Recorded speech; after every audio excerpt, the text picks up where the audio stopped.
This is riveting. I can't breathe. The Lodge's plans for Riverdale are finally revealed, and Betty learns the truth about Chic. Let's break down Season 2, Episode 15 of Riverdale right here on What Happened.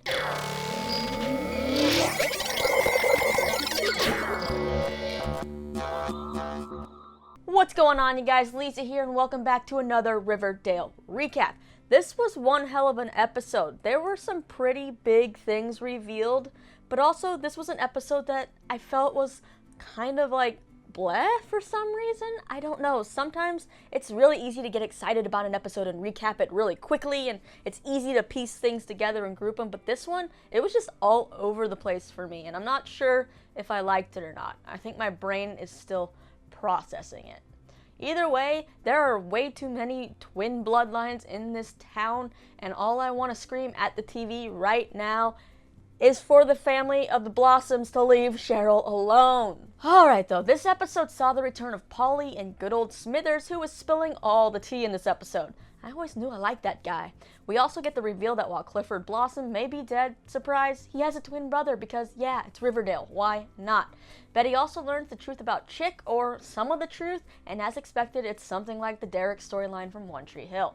Now, the last thing is that Hiram is actually planning to build a prison in Riverdale, and that's his big secret. Now, let's just dive into the whole recap to elaborate on all of those things a little more. Let's go ahead and start with Cheryl Bombshell first.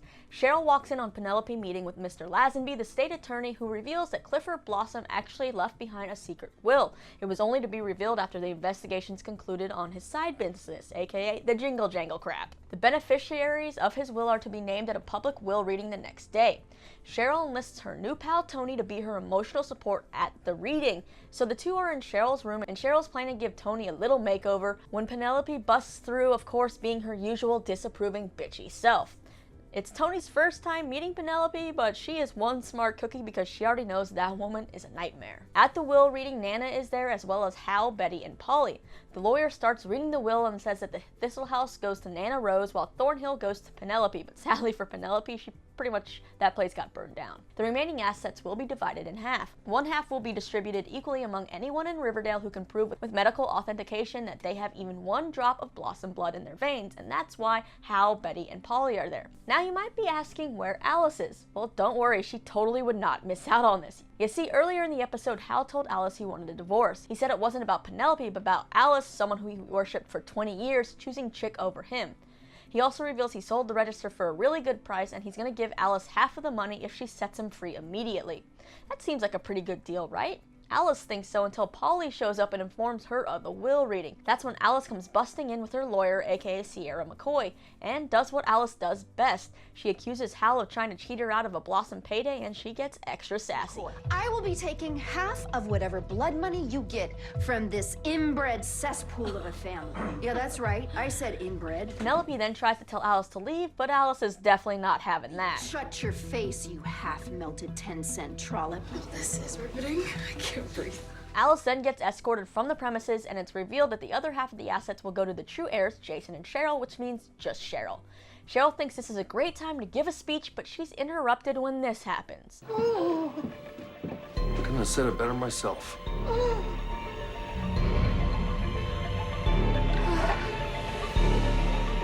Now, at first I was like, oh shit, I told you Clifford wasn't dead. Boom, what? But then we learned that he's actually not Clifford because it's Riverdale and they just like to mess with us.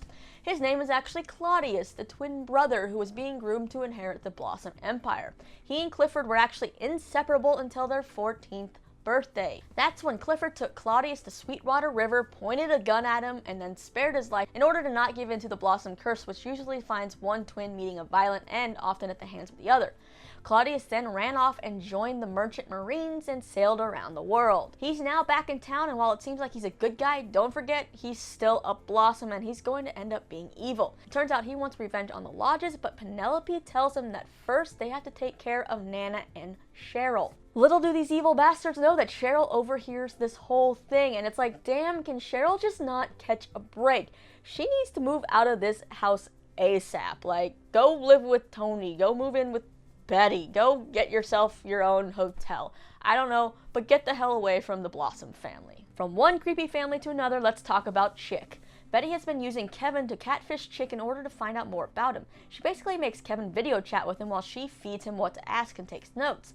Here's the thing, we know Chic is a really good stalker, right? If he was really good, wouldn't he already know who every person in Betty's life is? Wouldn't he recognize Kevin and know all of her friends' identities, even though they've all never met? Apparently, Chic doesn't know who Kevin is, though, and he doesn't find it weird that Kevin chats him from a classroom with filing cabinets in the back.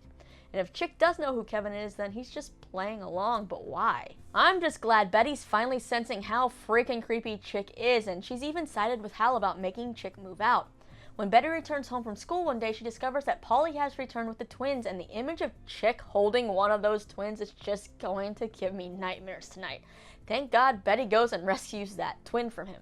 The reason why Polly is back in town, you may ask, it's for that will reading and to get their blood tested. She wants to know how fast the test can be done because she thinks that between hers, Betty's, and Chic's cut, they may be able to open a farm of their own. Chic then says he is not getting blood tested because he doesn't know these people, he doesn't want their blood money, and then he whines about needles saying that they trigger him, and Alice just tells the girls to leave him alone. Betty's now determined to figure out Chic's deal even more, and when Kevin blows his cover during the next chat, Betty decides to take matters into her own hands and grab some floss from Chic's trash can, but when she leaves the bathroom, of course, Chic is right there because he literally pops out of nowhere. He blabs about how life is better without Polly and that people fall out of love and they eventually stop loving you and start loving someone else, which proves that he has abandonment issues, and then he tells Betty to never use his bathroom again. When Polly and Betty are shopping, Polly mentions just how creepy Chic is, and Betty reveals that she submitted his blood for the test. They think he's dangerous and may not even be their brother. They return home to find that Chic has taken the twins for a walk to Sweetwater River, and they kind of freak out. Alice tries to tell them everything's fine, Chic is great, he's just doing something nice for you, but seriously, Alice, what Kool-Aid are you sipping? It took Polly like 5 seconds and Hal 5 seconds to figure out that this dude was bad news. She's just really starting to frustrate me. Thankfully, Chic returns home with the twins and they seem to be okay, but Polly is like, oh hell no, I'm getting out of here, and she's planning to take the twins to San Francisco. Chic says that they'll be safe there and then creepily tells her to send her address when she's settled in, and Polly is like, hell no, psycho, leave me alone. But Chic seems pretty satisfied that Polly's leaving, and he cuts her out of the same photo he cut Hal out of. Betty gets the test results back and shows them to Chic, and basically he's not who he says he is, so she wants to know just who he is. Well, Betty, first, I hope you made a copy of those results before handing them over to this creep. Second, why would you confront someone who could possibly murder you at any time and is extremely dangerous without, with a big reveal like this without any backup? Like, where's Jughead to help you out here? Or even Kevin? Like, you're just asking to be the next victim in a horror movie. It's getting really frustrating, but like I said, this whole thing's reminiscent of the Peyton Derek storyline over on One Tree Hill. So just who is Chic, and is he more obsessed with Betty or is he more obsessed with Alice at this point? If Chic isn't a non-related stranger to the Cooper family, maybe this just proves the whole theory that he's Alice's kid, but Hal is not his father, because this blood test was set up to find Blossom blood, not seeing if he's related to Alice. So it could either be that he is related to no one in the family, or he is related to Alice but has a different father. So which of these theories do you think it's gonna be? Next up, the rest of the drama with the Lodges, Archie, and Jughead. Jughead's still trying to figure out what Hiram's master plan is to expose it. Meanwhile, the Lodges inform Fred that the spot for mayor is opening up and he should really run for it. It turns out that Fred actually dreamed of being the mayor as a kid, and he genuinely thinks that he could help Riverdale put it on the upswing. And you know what? Fred just continues to be the only pure thing in Riverdale that needs to be protected at all costs. Now, Archie isn't too keen on this idea because he knows that the Lodges probably just want their claws in Fred so they can control the office. But Fred actually thinks that he's just running for himself, not for the Lodges. Oh, poor innocent Fred. Since Fred hasn't fully decided to run yet, Hiram and Hermione of course ask Veronica to put little whispers in Archie's ear to get him to influence Fred. Meanwhile, Archie knows things are about to go really bad, so he goes to Jughead to give him some information that Hiram pops in hopes that it will help Jughead's expose. This info does help Jughead, who shares it with Alice and Betty, and they realize that Hiram is trying to expand his business, and while the other properties were on the south side, Pops is in the heart of Riverdale, so people are definitely going to care if they knew the Lodges bought it. Veronica does what her parents asked and continues to try to push Archie and Fred into this whole mayor thing, while Archie begins to distance himself from her. When Veronica can't get through to Archie, she goes straight to Fred Fred to share some ideas for campaign logos. And all I want to know right there is why Fred's front door is open and she just walks right in, especially after how paranoid Archie and Fred were after the whole Black Hood business and that thing. You'd think that door would be locked at all times. Jughead takes the information he learned from Archie and asks Pop about the chocolate shop. Pops reveals the truth, but Jughead can't print the story or it would let Pop's mom know that he went against her wishes of keeping the business in the family and it would crush her. As tensions continue to rise between Archie and Veronica, Veronica tells Hermione she's done messing with Archie for them. She wants to protect her relationship with Archie. Archie checks in with Jughead, but he informs Archie that he couldn't use the information, so now Archie turns to Josie and Sierra to try to talk Fred out of running for mayor by explaining all the bad things that come with the job. Well, shit hits the fan when Pops fills in Hiram and Hiram fills in Veronica and Hermione, and he knows that Archie has to be the snitch because only 4 of them knew, but Veronica ends up taking the bullet for Archie. They're now trying to do damage control while Jughead thinks of a way to get ahead of the lodges. FP actually offers to go on record about being hired to trash the drive-in by the lodges. He actually won't have to do that because Jughead gets a call from someone telling him to meet him at the bus station to get information on Hiram. Jughead shows up, and that person is good old Smithers. He's now a bus driver and mentions how Hiram has been doing a lot of business with the warden at the Shankshaw prison, which is a play on the Shawshank Redemption in that prison. It's just really hard to say, guys. FP and Jughead use that information to go visit one of FP's old buddies, War Baby, where they get all the information they need. Now it's a race to see who's going to drop this information first. As that is happening, Veronica confronts Archie for being a snitch and continues to stand up for her parents and explain how Fred is untouchable, he's not in harm's way, and it's not a Manchurian candidate situation. It's basically like, why is she as blind as Alice is to Chic?